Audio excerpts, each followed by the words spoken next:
This episode is brought to you by The Guarantors. Chasing down residents who don't pay their rent is taxing enough. Did you know you could offset the risk of renter default? Meet The Guarantors.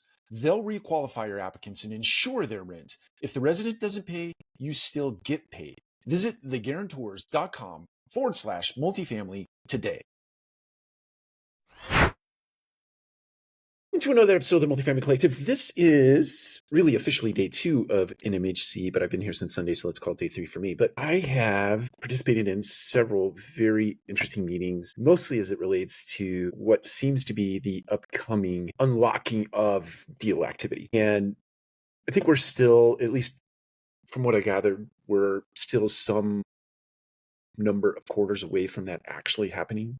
And there certainly are a number of things that have to fall in place for it to actually happen. But it seems like, it almost feels like, and I know this potentially isn't a thing, or it probably is not a thing, but it feels like this wave of energy with the 10,000 plus or minus people that are here at this conference, the wave of energy from these 10,000 people who from all disciplines in and around multifamily are almost willing the unlock to happen. Right? It's like this big surge and push of energy toward an ultimate crescendo moment where the market unlocks, all the variables fall into place, and we're off to the races. It just, you can't help but to be excited about that moment in time. Whatever business that unlocks, whether it's new acquisitions, it's new third-party property management relationships, no matter what it is, all of that seems to be headed toward a starting line or a crescendo where it's just going to take off. And when it takes off, it's going to be a huge wave of activity, whether these be off-market transactions, they be fully marketed transactions. A lot seems to be gearing up for that moment in time.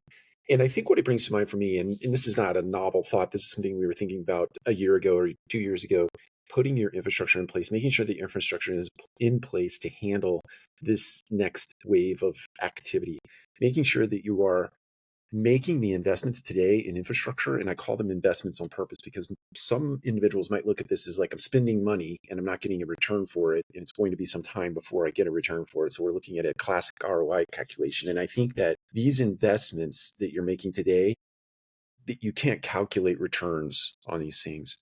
Having an infrastructure in place before the activity happens, there is no number, there is no math for that. Because you can't capture all the variables that impact the ability to operate real estate after you've made the transaction.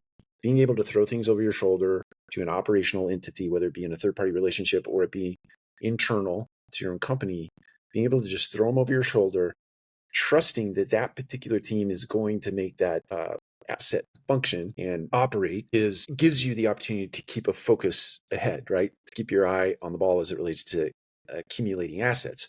So putting that infrastructure in place today and gearing them up for that one moment in time or that moment in time that is coming is crucial. Systems, processes, disciplines, routines, human capital, having all that in place today, hugely important as we get ready to take this, jump on this next wave of activity in the multifamily space. Take care. We'll talk to you again soon.